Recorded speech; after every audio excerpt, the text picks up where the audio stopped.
Welcome to the Practical Growth Podcast with me, E.B. Johnson, author, NLPMP, and cognitive reappraisal coach.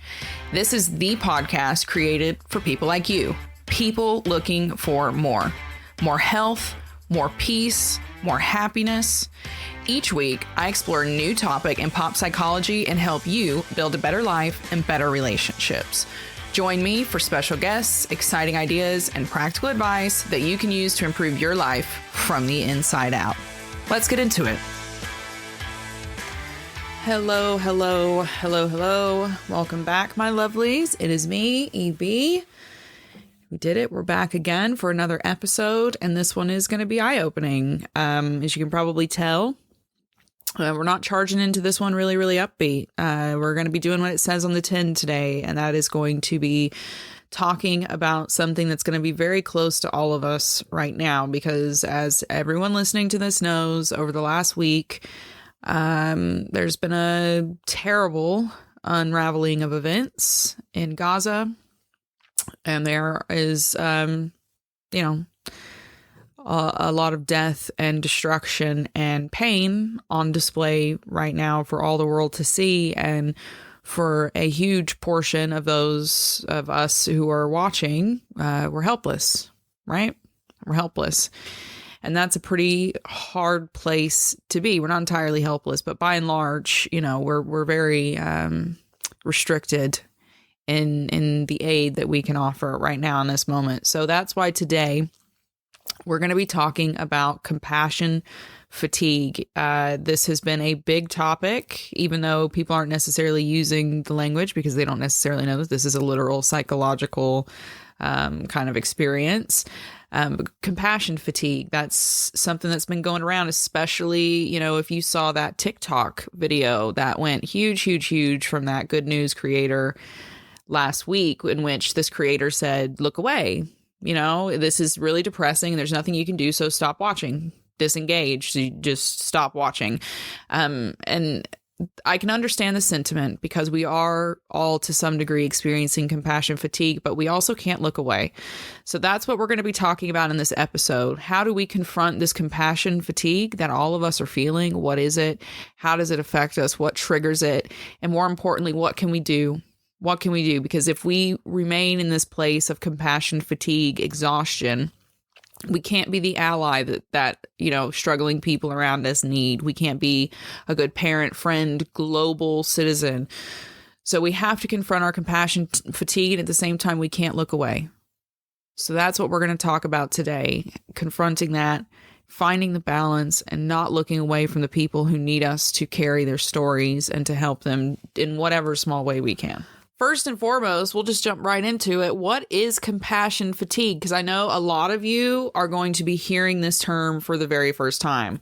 According to WebMD, compassion fatigue is the physical, psychological, and emotional impact toll that's taken on people from helping others. Okay. And that's a very broad term. I want you to hold on to that, from helping others. It affects moods, thoughts, and your general well-being. When you are experiencing compassion fatigue, it actually gets in the way of your day-to-day life. Now, usually, compassion fatigue is kind of assigned to people in the helping and healing industry. So therapists, coaches, doctors, nurses, people on the ground in traumatic environments, people who have to work with traumatized children and families, these kinds of things. And again, this is broad because that's going to expand and we're going to break that down. But essentially, compassion fatigue is a kind of emotional, psychological, physical exhaustion. It's very serious because it does contain physical elements of exhaustion. And a lot of people mistake it for burnout because it can feel a lot like burnout. But burnout is a completely different thing. It's a completely different thing, which can be a part of your compassion fatigue. Okay. It's generally kind of referred to, and some people get so up in arms when I say this, and it's ridiculous because it's scientifically proven, but in general, compassion fatigue, you'll hear it referred to as a secondary stress reaction. It can be called secondary shock, secondary traumatic stress, and you might even hear it referred to as vicarious trauma. So it's usually linked to people who are regularly in stressful situations, usually for work, but it's people need to understand that therapists, right? Therapists can be affected by the stories of their patients. Having constant bombardment of very deep, very traumatic stories takes a toll on therapists. They always say, like, if you're a therapist, you should have a therapist. If you're a coach, you should have a therapist. And that's very, very true, because you spend so much time processing extreme emotions for other people, extreme stories, extreme circumstance, violence, abuse. And that's heavy. It takes a toll. And that is what ultimately leads to compassion fatigue. Let's talk about some of the triggers, because there are some distinct triggers for compassion fatigue. And let me tell you, this is where, remember when I said to keep your mind open, it's going to get broad? This is where it gets broad. Here are some of the triggers of compassion fatigue, just before we get into the signs of it. If you're someone who provides therapy, if you are someone who works in an industry in which while providing service, you get physically or verbally assaulted, if you're someone who gets confronted with the threat of death or suicide, if you see a lot of death or suicide, providing care in a dangerous environment, caring in the long term for someone who is experiencing depression. And you don't have to be a therapist or a doctor. This is just anyone providing care to someone with depression in the long term. Anyone who is caring for grieving people who are experiencing death and bereavement, especially, and this is important, especially the loss of a child. If you're caring for someone who's experienced the loss of a child, if you care for a lot of people who are experiencing the loss of a child, that can have a big, big toll, and it can trigger compassion fatigue. Also, providing care under a heavy workload with excessive demands day in and day out. That can also lead to compassion fatigue. But get this: visiting accident scenes and viewing graphic evidence, or engaging in extensive reporting of trauma and violence, can also lead to compassion fatigue. Now, I know that you go to WebMD, it's going to say therapists and doctors, but I want you to imagine this. For the last week, you're someone who's working 2 jobs and trying to take care of your family. You're dealing with the stress of just that part of your life. And now every single day, every morning when you wake up, every night when you go to sleep, every time you get on Facebook, during your lunch break, in the middle of the day, you're scrolling Instagram, you're now being confronted with constant videos and images of extreme death and violence. All of us now have ingested hundreds of hours, no matter what side of the conflict you're on. This has nothing to do with sides. No matter what side of the conflict you're on, we've all now been exposed to hundreds of hours worth of videos and images of extreme violence, death, horror, grieving, bereavement, the death of children. It's no wonder that so many people feel as though they are now stepping into a maelstrom of compassion fatigue. And for us to defeat that compassion fatigue, which, make no mistake, you do need to get yourself out of this mode. It is so dangerous. This burnout is so dangerous, not just on a physical level, but on a social level, on a societal level. For you to be the best possible ally you can be for the people in need, to be a good parent, to be a good friend, to be a good family member, whatever it is, you need to have this compassion. You need to get yourself out of this burnout, because you can't show up and be there for people the way you need to be if you're stuck in it. And the best way to do that is to take preventative action. Before you hit the bottom of the hole, take steps to bring yourself back up out of that mine. And to do that, we have to create intentional space in which we can balance taking care of our needs, making sure we recharge our batteries, and not turning away from reality and what's happening. So what are the signs of compassion fatigue? There are 7 concrete signs, and they include cognitive things, they include physical things, they include emotional, psychological signs. So listen up and listen good, because this is big. Number 1, the first big sign that you might be dealing with compassion fatigue: mood swings. Long-term stress erodes your moods and your ability to juggle those moods.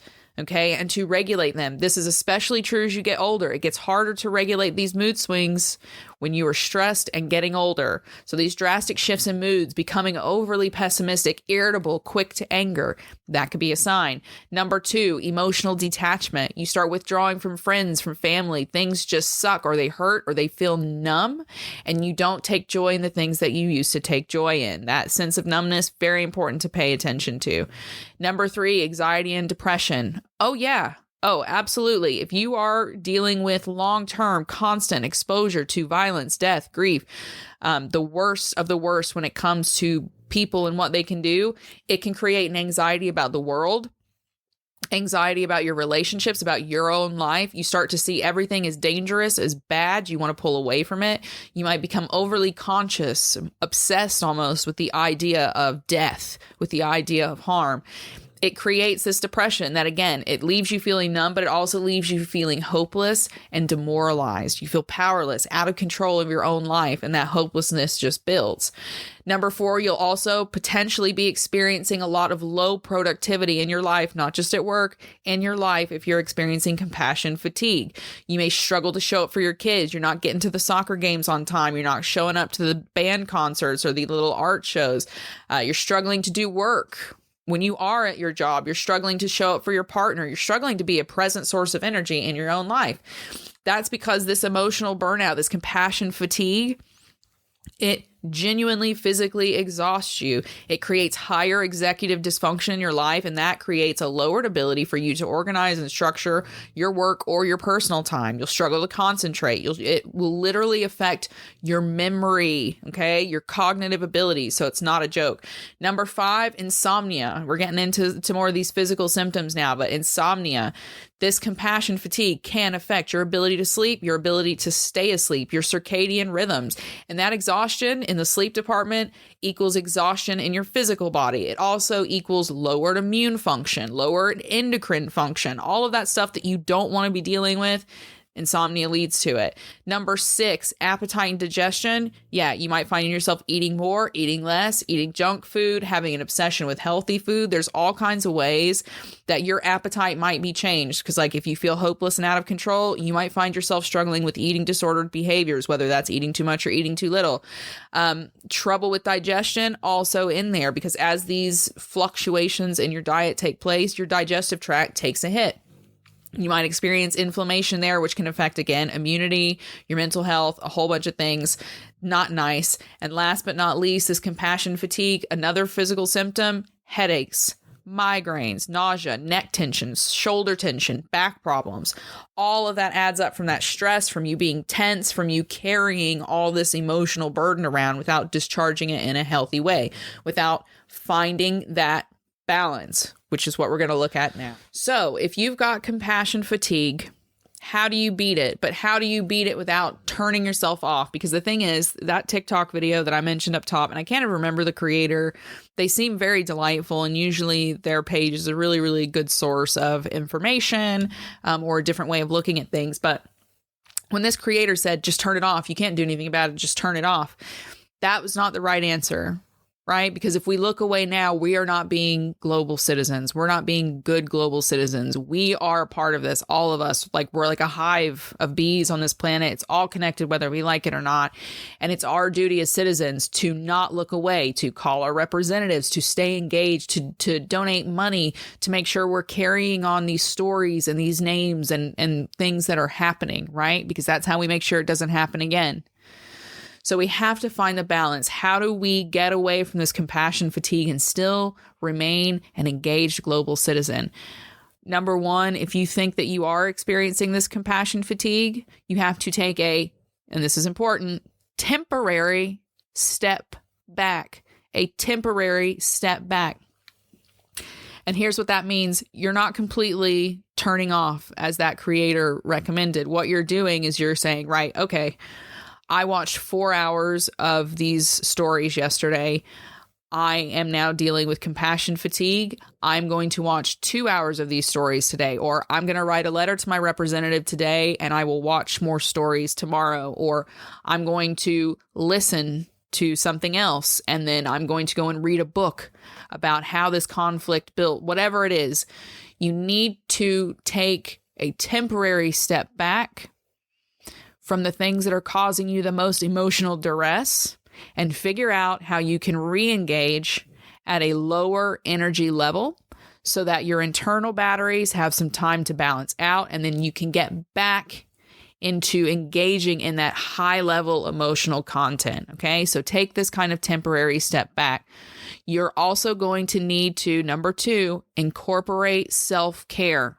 Incorporate self-care in these temporary windows of time when you say, right, okay, I'm going to go and step back for 2 hours or for an afternoon. What you need to fill that time with is things that help you boost, recharge, get your energy back with the intention of re-engaging in the conflict, re-engaging in the struggle, right? It's like, think about it as you were the first wave of soldiers. Now you're going to take a step back for an afternoon so that the next wave of soldiers who have been rested, they can step forward, okay? In that space, you need to be eating better. You need to be drinking a ton of water, taking your medication. And listen, some people right now, you might be experiencing really extreme emotional ups and downs, and maybe you do need to go and talk to someone and be on medication. Never underestimate that. Self-care is not just like getting a massage, but it can be. That can be a part of it.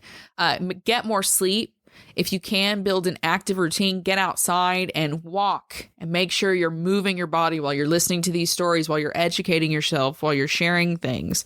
You can get a massage. You can try meditation. Cold therapy is excellent for your nervous system, but also spending quality family times. Do not neglect your present relationships, your family, your friends, your duties, your needs, your desires in this moment, while you are still doing the work of being a good, engaged global citizen. You can do both. Figure it out. Travel might also be in there. And I always have to say this. If you're feeling like you have compassion fatigue, you need to be talking to someone. Okay? You may not be able to handle it on your own, especially if you're someone who works in the mental health or physical health fields in this current age. And now you're also trying to juggle the events. And listen, there's going to be people listening to this as well who probably have family who are in these events. I know, as a matter of fact, I know there are people listening to this who have family on both sides of the current conflict, and they will be dealing with extreme compassion fatigue on top of trying to juggle their day-to-day lives, because we haven't shut the world down for this, right? Kids still have to be taken care of. School is still happening. Work is still open. So never underestimate reaching out, getting help, getting therapy, getting a coach, whatever you need to do to make sure you're balancing yourself so that you can be engaged and as helpful as possible. And number 3, last but not least, you need to figure out, literally sit down and draw out a compartmentalization plan. And here's what I mean about that. I've said it over and over again. You can't afford to look away in this moment. We've heard it over and over and over again. For you to look away right now would be like the people who looked away in World War II, right? So you've got to figure out, where is your balance? How can you be the most helpful? When are you the most effective ally? And how are you going to build that into your daily schedule? Within that, how are you going to make sure you're getting time for yourself? So maybe each day you spend your mornings reading, learning, watching the videos, sharing the stories, writing your representatives, donating money, and then the rest of the day, it is for yourself. It is for your kids. It is for making sure the groceries are done and the bills are paid and the animals are taken care of. Or maybe you do it the other way. Maybe in the mornings, you stop doom scrolling on social media first thing in the morning. You get through your morning, you get the kids off to school, you get yourself through the day, you have your lunch at work, you come home, you have your dinner, and then you spend the evening watching these stories, sharing these names, sharing these videos, writing your representatives. Figure out what the balance is in your schedule where you can turn on for those in need and then turn off and turn back on for yourself. That is what we talk about here when I'm talking about figure out the balance to beat your compassion fatigue. So what do you think? Again, the goal of all of this is not to check out like that TikTok creator said. The goal is to find the balance.